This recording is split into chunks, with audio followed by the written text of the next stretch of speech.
YSRCP party వాళ్ళు కానీ లేకపోతే రోజా గారు కానీ ఏదైతే మాట్లాడారో సార్, వీళ్ళు ఇలాగే మాట్లాడతారు. ఒక్కొక్క విద్యార్థికి రేపు ₹1,00,000 అకౌంట్ లో వేసిన నెలకి, సంవత్సరానికి ₹1,00,000 వేసినా కానీ ఇలాగే మాట్లాడతారు.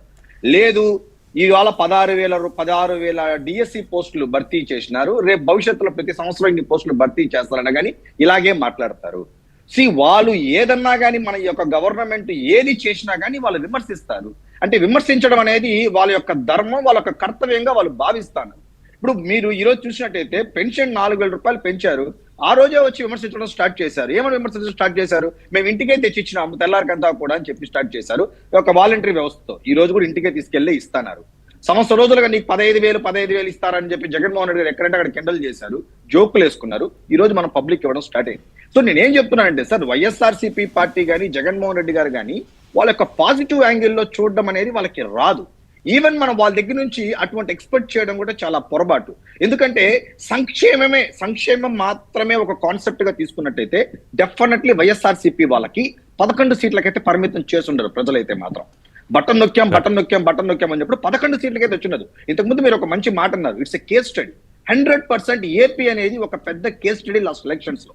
వాళ్ళు నాకు తెలిసి వాళ్ళు డబ్బులు ఇచ్చినట్టు, ఈవెన్ అమ్మఒడి అనే పాయింట్ లో కూడా వాళ్ళు డబ్బులు ఇచ్చినట్టు, డబ్బులు అని వాళ్ళు చెప్పినట్టు, వాళ్ళు ఇచ్చినట్టు వాళ్ళు ప్రొజెక్ట్ చేసుకున్నట్టు నాకు తెలిసి బహుశా ఆంధ్ర రాష్ట్రంలో గతంలో కానీ భారతదేశంలో ఏ రాష్ట్రంలో ఉన్న ఎవరు కానీ చేయలేదు. మరి ఎందుకు సార్ ప్రభుత్వం ఇంత దరిద్రమైనంత దారుణమైన ఫలితాలు వాళ్ళకి ఎందుకు చూపించింది?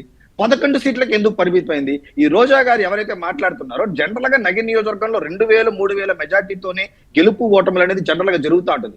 అట్లాంటిది రికార్డు బ్రేక్ లో ఈ రోజు 45,000 మెజార్టీతో ఇక్కడ గెలిచారంటే మరేంటి మేడం, మీరు ఏమి చేశారు అని మీరు చూపించుకోలేకపోయారా, లేకపోతే మీరు నిజంగానే ఏమి చేయలేదా అనేది మనం తీసుకున్నట్టయితే వైఎస్ఆర్సీపీ పార్టీ వాళ్ళు కేవలం అభివృద్ధి ఎక్కడ కూడా వాళ్ళు ధ్యాస పెట్టలేదు. ఇందాక మీరు అన్నారు చంద్రబాబు నాయుడు గారు అభివృద్ధికి ఒక అడుగు ముందుంటారు, సంక్షేమానికి ఒక అడుగు తర్వాత ఉంటారు అన్న దాంట్లో 100% నిజం.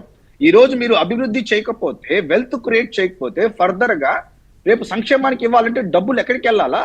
ఈ రోజు చూడండి సార్, అమ్మఒడి మీద ఒక చిన్న విషయం సార్. అమ్మఒడి ఏదైతే తల్లికి వందనం పెట్టారో ఈ రోజు మార్నింగ్ గ్రీవెన్స్ ఫామ్ అని చెప్పి ఒకటి ఇచ్చారు ప్రతి సచివాలయంలో కూడా ఈ రోజు మార్నింగ్. అంటే ఎవరికైతే తల్లులకి ఎవరికైతే ఇంకా మీకు ఎలిజిబిలిటీ ఉండి మీకు రాలేదంటే మీరు ఈరోజు తెచ్చి ఫామ్ సబ్మిట్ చేయండి అని చెప్పారు.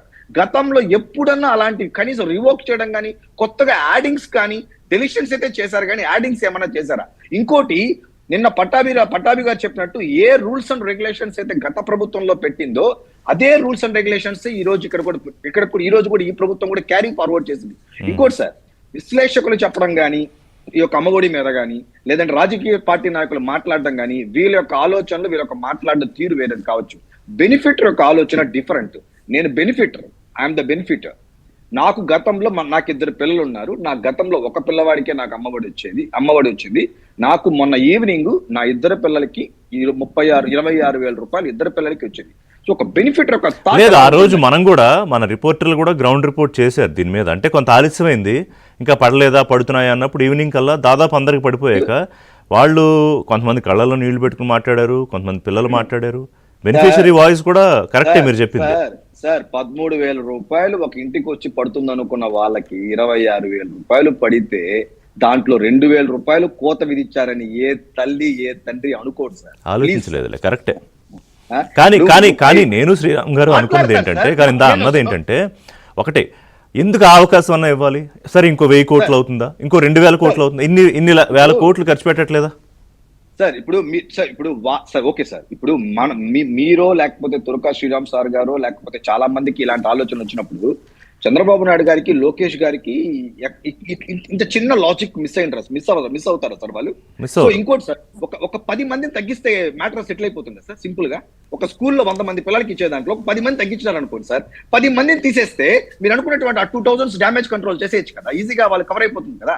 సో వాళ్ళ థాట్ అది కాదు సార్. మీరు చూడండి, ఈ ఫ్యూచర్ లో ఈ 1 year లో ఏదైతే 100 మంది పిల్లలు ఉన్న గవర్నమెంట్ స్కూల్లో ఏదైతే 2,000 కట్ చేశారో, ఆ యొక్క ఏదైతే డబ్బులు 2 lakhs వస్తుందో దాన్ని నాకున్న ఇన్ఫర్మేషన్ ప్రకారం పబ్లిక్ లో ప్రజల మధ్య ఎలాగో పేరెంట్ టీచర్స్ మీటింగ్ లో ఈ 2 లక్షల కోట్ల రూపాయలు మన అమ్మ ఒడి ద్వారా, తల్లికి వందనం ద్వారా మన 2 లక్షల రూపాయలు ఈ పాఠశాలకు వచ్చింది.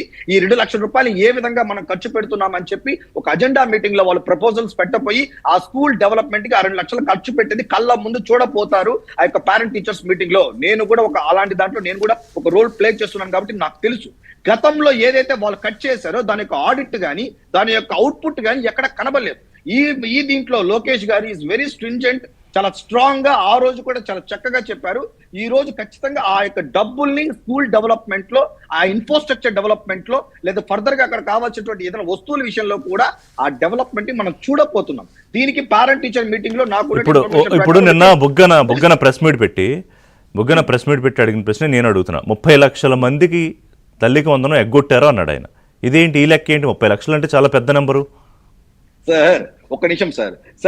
ఇప్పుడు నేను అందుకే సార్ ఇక్కడ ప్యానల్ లో ఉన్న వాళ్ళకి ఇద్దరు కంటే కూడా నాకు ఎందుకు చెప్తానంటే, ఇప్పుడు మా పిల్లవాళ్ళు ఇద్దరు చదువుతున్నారు. ఒక పిల్లోడి అసలు ఇన్ఫర్మేషన్ ఎక్కడ కూడా వీళ్ళు అసలు గ్యాదరేజ్ చేయలేదు సార్. అసలు డేటా కూడా ఎక్కడ తీసుకోలేదు సార్. మాకేం డౌట్ వచ్చిందంటే, అరే నా పిల్లోడు ఒక స్టూడెంట్ ఆల్రెడీ ఎగ్జిస్టెన్స్ కాబట్టి వాడికి పడుతుంది, అసలు రెండో పిల్లోడు డీటెయిల్స్ అసలు మమ్మల్ని అడగలేదు కదా, మమ్మల్ని అడగకుండా ఎట్లా పడుతుందని చెప్పి నాకు అది పడేంత వరకు నాకు డౌటే ఎలా పడుతుందని చెప్పేసి. బట్ స్కూల్స్ కి ఏదైతే స్కూల్స్ కి వెళ్ళారో వాళ్ళ హెచ్ఎంస్ కానీ అక్కడ ఉన్నటువంటి ఇన్ఫర్మేషన్ తీసుకొని ఇద్దరు పిల్లలకి ఇవ్వండి, ఎంతమంది ఉంటాయి డీటెయిల్స్ ఉన్నప్పుడు విత్ ఇన్ మీ నమ్మరు ఏ సచివాలయం పరిధిలో